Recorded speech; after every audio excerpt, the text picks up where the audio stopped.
Good morning.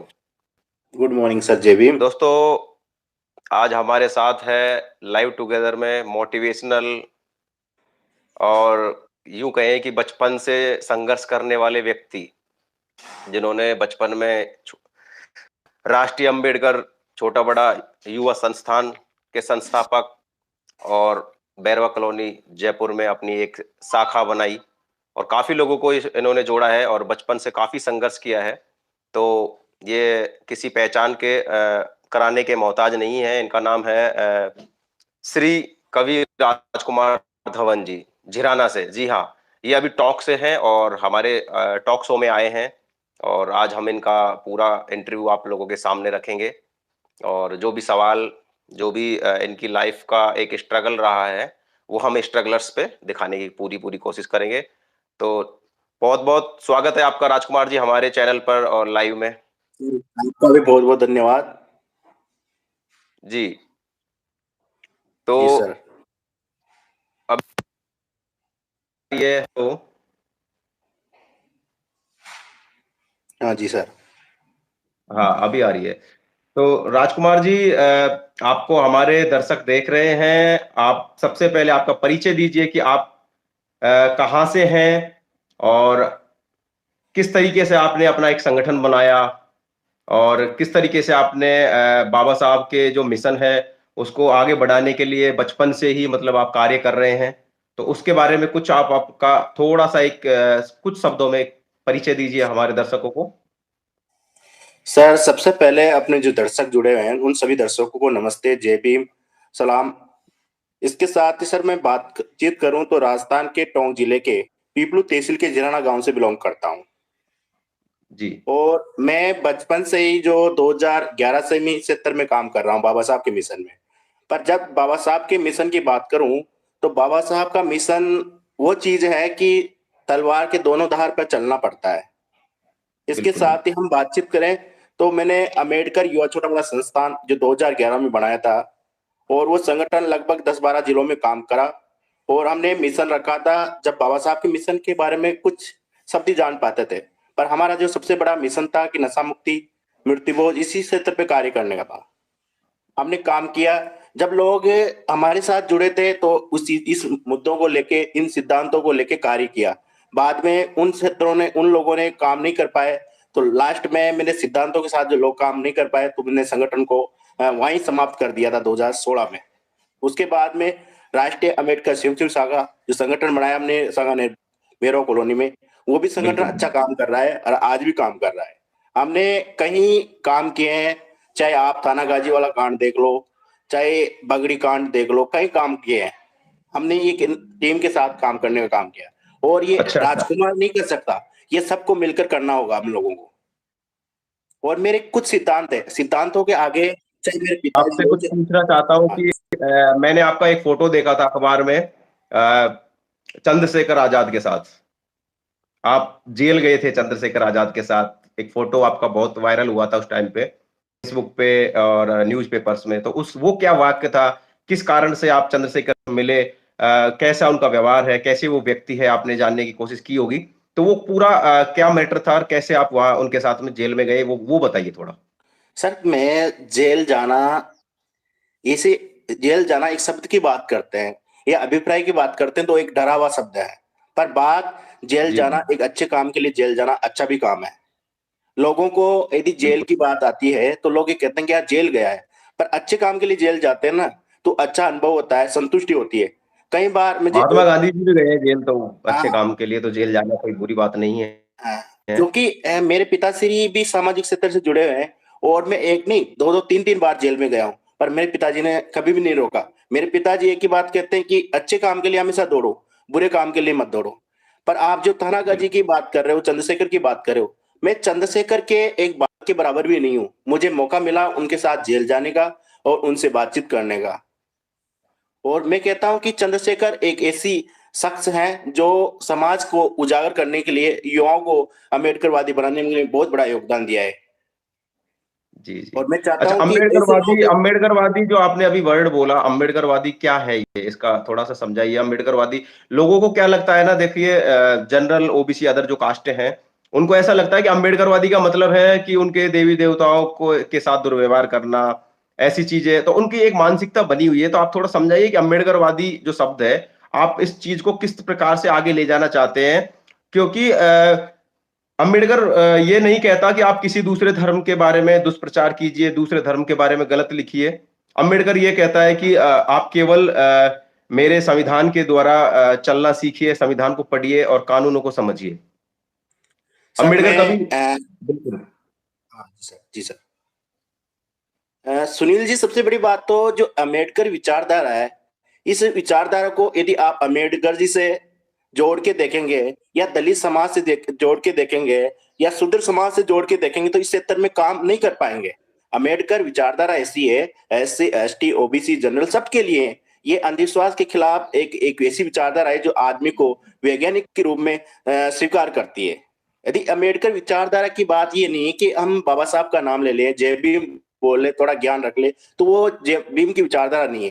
जय भीम का मतलब ये है कि हम सभी लोगों को स्वीकार करें, उनकी विचारधारा के अनुसार स्वीकार करें। और मैं ये भी मानता हूं कि सभी का धर्म अलग अलग अनुच्छेदों के अनुसार अपनी मान्यता, धर्म आदि को स्वीकार करता है उनके साथ काम करने का। कहीं अम्बेडकरवादी ये भी लोग हैं जो अपने विचारधारा के साथ दूसरों की विचारधारा का विरोध करते हैं, तो मैं उन लोगों को गलत मानता हूँ। नहीं, जैसे कुछ अम्बेडकरवादी फेसबुक पे भगवानों की पोस्ट लिख के उनके बारे में गलत पोस्ट करते, तो ये तो गलत है ना एक तरीके से, मतलब। हाँ हाँ, ये गलत है, क्योंकि ये हमारा संविधान भी मान्यता नहीं देता है। ये तो जो क्योंकि बाबा साहब का कौन किस धर्म संविधान को है। पूछता है, उससे हमें आपत्ति नहीं होनी चाहिए। हम क्या नहीं। मानते हैं, बस वो हमें उस चीज को फॉलो कर रहा है। हाँ, हमें दूसरों को नहीं बताना है कि आप आपका धर्म छोड़ के हमें मानिए या हमारे संविधान को। संविधान देश के सब हर व्यक्ति के लिए बनाया गया है, और वो जनरल ओबीसी सभी कास्टों के लिए समान है। सर बात हम यह है कि कुछ लोग फेमस होने के लिए आपत्ति जनक जो पोस्ट करते हैं फेसबुक वगैरह पे फेमस होने के लिए, और तब उनसे अदर समाज है उनको बहुत ज्यादा बुरा लगता है। यहाँ तक कि कुछ मैटर ऐसे हो जाते हैं, मारपीट तक भी हो जाती है। तो ये चीजें गलत है। अगर आप किसी चीज को फॉलो कर रहे हैं तो आप उसका प्रचार कीजिए, लेकिन किसी दूसरे के बारे में दुष्प्रचार करना तो गलत ही है। हाँ क्या जी सर। कहेंगे ये आप? एक चीज सर, मैं सुनील जी, आज सब लोग डिफरेंट है। आप जैसा मैं नहीं बन सकता, हम मेरे जैसा आप नहीं बन सकते, या आप जैसा मेरे को नहीं बना सकते, मेरा जैसा मैं आपको नहीं बना सकता। बात यह है कि बाबा साहब जैसा बनना हर किसी की बस की बात भी नहीं है, पर उसकी विचारधारा में चल के सामाजिक परिवर्तन ला सकते हैं। और सबसे बड़ी बात, मैं अपने समाज के साथ जो एससी एसटी ओबीसी जनरल सभी कास्टों को भी ये कहना चाहता हूँ कि बाबा साहब एक दलित समाज के नहीं है। वो समाज को, समाज सुधारक के साथ वो मतलब बड़े, सबसे बड़े बाबा वकील साहब भी तो है। पूरे देश के हैं, पूरे देश का संविधान लिखा है उन्होंने, तो वो तो पूरे देश के हैं। नहीं, फिर इसमें कई बार ये मतभेद भी होते हैं कि बाबा साहब को सिर्फ दलित समाज तक ही स्वीकार किया जाता है अन्य समाज के द्वारा, तो ये भी मैं गलत स्वीकार करता हूँ। नहीं नहीं, आप बता रहे थे कि आपका जो युवा छोटा बड़ा जो संगठन था उसको जनरल ओबीसी सभी समाज ने सपोर्ट किया था, आप बता रहे थे बहुत टाइम हाँ टाइम हाँ पहले जब सर, मुझे सभी मिले ने थे आप। सभी ने स्वीकार किया है। पर वो वहां तक मैं कार्यक्रम कर रहा हूँ वहां तक है। पर जब मैं दलित समाज की आवाज उठाता हूँ, मैं बात करूं, या हमारे पास में एक महिला को जलाने नहीं दिया गया था, उसका मैंने विरोध किया, तो कई लोग मेरे से जुड़े हुए थे जो अन्य कास्ट के, वो कहते हैं कि यार राजकुमार जी, आपका तो पत्रकारिता का काम है, आप इस क्षेत्र में क्यों काम कर रहे हो? कि विरोध करना मेरा काम नहीं है। मतलब ये लोग वहां तक स्वीकार करते हैं कि बाबा साहब का, जय भीम का नाम लेते हैं, वहां तक स्वीकार करते हैं, पर जब विरोध की बात आती है या गलत का विरोध करते हैं, तो वहां पर ये स्वीकार नहीं करते। मैंने कई बार जब अन्य समाज के साथ बलात्कार होता है, तो मैं उस आंदोलन में जाता हूँ, कहीं नहीं देखता हूँ जाति धर्म, पर अपने आंदोलनों में एससी एसटी तक ही सीमित व्यक्ति रहते हैं। ये सबसे बड़ा आरोप है मेरा। अच्छा अच्छा। आपकी जो निवाई पीपलू जो तहसील है, विधानसभा क्षेत्र है, वहां से आपके प्रशांत बैरवा एमएलए हैं, और अभी चुनाव आने वाले हैं। तो अभी किस प्रकार का सपोर्ट रहेगा प्रसाद बैरवा के लिए, या यूं कहें कि किसी और के लिए सपोर्ट रहेगा? क्योंकि वो आपके समाज से हैं, और उन्होंने कितना साथ दिया आपका, आपके संगठन को आगे बढ़ाने में या फिर आपके आंदोलनों में। तो इसके बारे में कुछ चर्चा करना चाहेंगे आप? सर, आपका जो सवाल है वो पीका सवाल है, उलझा हुआ सवाल है। फिर मैं इसी बीच में आपको ये सीधा सीधा ही कहता हूँ कि मैं अब राजनीति के जो लोग हैं उनसे दूरियां बनाऊंगा, बिल्कुल। क्योंकि आज मैं 1 साल से नहीं जुड़ा हूँ सोशल मीडिया पर। आए जैसे मेरा फोन ऑन होता है तो आए दिन आज कॉल आने लगे, कोई विधायक बनने के लिए, कोई टिकट मांगने। पर मैं अब बाबा साहब की विचारधारा को स्वतंत्र रूप से रखना चाहता हूँ, और जो राजनीतिक लोग हैं वो उनके काम करें, मैं उनके साथ न मिलके काम नहीं करूंगा मैं। अच्छा, आप ये ये कहना चाहते हैं कि तो अपनी राजनीतिक रोटियां से। लोगों से आप बिल्कुल दूरी बना के रखना चाहते हैं। आप अपने जो एक आपका संगठन है या आपका जो मिशन है, आप उसको पूरा करने के लिए आप इन सब लोगों से दूर रहेंगे।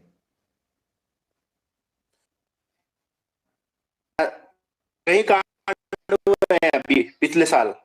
अभी इन दिनों में एक मटकी कांड हुआ था, कांड हुए। तो उस कांड में ये लोग भाग नहीं लेते, तो फिर मैं वहां इनका साथ जी, जी। देख के क्या करूं। बिल्कुल, बिल्कुल। अच्छा, चलिए, ये हुई आपके ये जीवन के बारे में। अब मैं जानना चाहता हूँ कुछ इंटरेस्टिंग चीज़ें कि अभी आप क्या कर रहे हैं? और आप अभी टॉक में हैं, पहले आप जयपुर रहते थे और अभी आप टॉक में हैं, तो अभी आप किस चीज़ के लिए ये संघर्ष कर रहे हैं? बीच में आप कई बार आप अपने संगठन को छोड़ के या फिर यूँ कहें कि होल्ड पे रख के किसी और को सँभाला के उस चीज़ को, और आप अपनी पढ़ाई वगैरह क्षेत्र में थोड़ा-सा चले जाते हैं, आपके व्हाट्सएप, मोबाइल नंबर सारी चीज़ें बंद रहती हैं। तो अभी आप वापस से पढ़ाई में लगे हुए हैं या अब संगठन की ओर वापस से जाने का मन कर रहा है? हेलो। जी। हाँ सर, आवाज आ रही है? जी, जी। सर मैं कुछ 1 साल से लगभग मैं सामाजिक कार्यों से दूरी बना रखी है। हाँ, वो पढ़ाई के उसका लिए कारण है आपने। कि सर पढ़ाई के लिए मैं जो अध्यापक की जो तैयारी कर रहा हूँ उसके कारण मैंने दूरियां बना रखी है। और लास्ट 1 महीने में लगभग रिजल्ट आने वाला है, उसके बाद मैं देखता हूँ क्या करता हूँ क्या नहीं करता। क्योंकि सर मेरा खुद का करियर भी बनाना जरूरी है। क्योंकि मैं सामाजिक क्षेत्र में जब भी काम करता हूँ तो मेरा 100% देता हूँ। 99 में नहीं, मैं 100% देता हूँ। अब मैं ये चाह रहा हूँ कि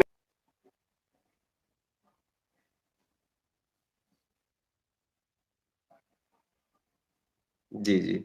आपका नेटवर्क का कुछ इश्यू आ रहा है शायद, थोड़ा-सा। अब हाँ, हाँ, हाँ अभी सर। ठीक है, रुको, रुको, हाँ, ठीक। अच्छा, अ, आपके इस दौर में आपने जब संगठन बनाए, तो आपने मुझे बताया है, व्यक्तिगत रूप से मिले हैं हम, तो आपने मुझे बताया है कि कुछ लोगों ने बहुत मैं नाम नहीं लूँगा, आप भी नाम मत लेना लाइव में, लेकिन आप बता रहे थे कि कुछ लोगों ने आपके साथ धोखाबाजी की है। आपने उनको हमेशा उच्च रखा है, लेकिन उन लोगों ने नीची हरकत की है, हमेशा आपको गिराने की कोशिश करते हैं। तो उन लोगों के बारे में आप क्या सोचते हैं अभी?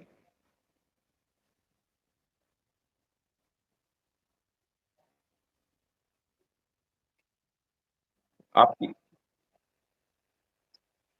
के लिए अच्छा करके देना चाहता हूँ मैं। मैंने एक नहीं दो रोक कर दी गई उन लोगों के द्वारा, मुझे पता भी है। पर उनका नाम न लेना चाहता, न लूंगा मैं।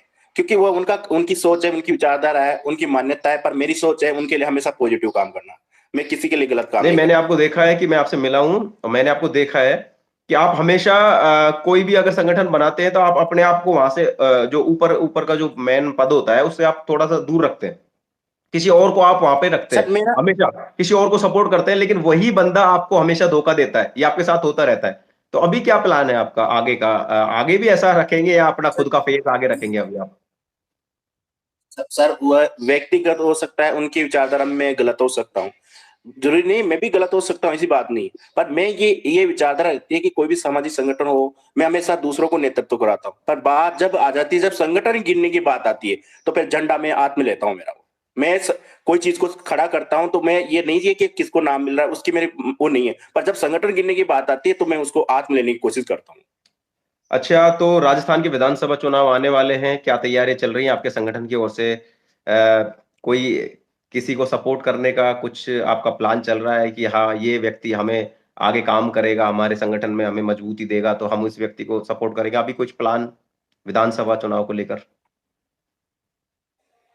सर विधानसभा चुनाव में यदि कोई विचारधारा से व्यक्ति आता है, चाहे कोई सी पार्टी से है, तो उनको जरूर सपोर्ट करेंगे। और वो सामने आके नहीं, संगठन के माध्यम से नहीं, व्यक्तिगत के माध्यम से करेंगे। क्योंकि संगठन सामाजिक होता है, न कि राजनीतिक। बिल्कुल, बिल्कुल। तो ये है हमारे राजकुमार धवन जी, कवि भी हैं ये, अभी आपको मैं बताना भूल गया, ये कवि हैं, ये कविताएँ भी लिखते हैं। कोई एक कविता आज के दौर के हिसाब से कुछ एक कविता आप बताइए, आप अपने दर्शकों को कुछ गा के सुनाइए एक कविता। सर मैं जो कवि क्षेत्र में था 2011 से लगभग 100 से लगभग मैंने कविता लिखी है, पर उसका कारण ये रहा कि आज वो क्षेत्र धीरे धीरे खत्म हो गया। उसका कारण कि सामाजिक क्षेत्र में उतरने का। पर मैं यदि मेरा परिचय के माध्यम से मैं कविता के माध्यम से आपको कराता हूँ उन 2 लाइनों के माध्यम से। जी, जी, 2 लाइन आप अपने दर्शकों को सुनाइए। कवि मेरा परिचय करवाऊंगी। नाम मारो राज दवानी ही कलावचे, गाँव मारो पीपड़ू के पास मजरानो ही कलावचे। पहले स्कूल मारा बाप की कहलाई ची, पीपड़ू के पास मजराना में बताई ची। पहलो मास्टर मारो बाप ही कहलायो छो, 5वीं कक्षा ही तक मारो ही पापो ही पढ़ायो छो। पापा की स्कूल में ही गाना मजा पायो छो, दूसरा की स्कूल में ही गाना डंडा खायो छो, जब भी मैं ही पास हो पायो छो। ये है सर। बहुत बढ़िया, बहुत बढ़िया। मैं ये कहना चाहता हूँ कि आपका न्यूज़ राजस्थान तड़का एक न्यूज़ चैनल है और आप उसको अभी धीरे-धीरे मैं देख रहा हूँ आप उस पे काम नहीं कर रहे हैं, तो मैं चाहता हूँ कि आप उस पे काम कीजिए। आपका जो संगठन है, आपका जो एक संघर्ष है, आप उसको आगे पूरा करने के लिए आप अपने चैनल पे फ़ोकस कीजिए। दर्शकों के लिए आप आते रहिए, न्यूज़ लाते रहिए, अच्छी-अच्छी न्यूज़ आपके टॉक की, हमारे जयपुर की एक और एक एक एक संदेश, लास्ट संदेश है। जी, सभी साथी जो जुड़े हुए हैं या बाद में इसको देखेंगे। गलतियां मेरे से भी हो जाती है, गलतियां उनसे भी हो जाती है, पर जी। यदि गलतियां होती है तो मुझे सिखाने का माध्यम करें। आप भी मेरे सीनियर हो, कई चीजें सिखाई आपने।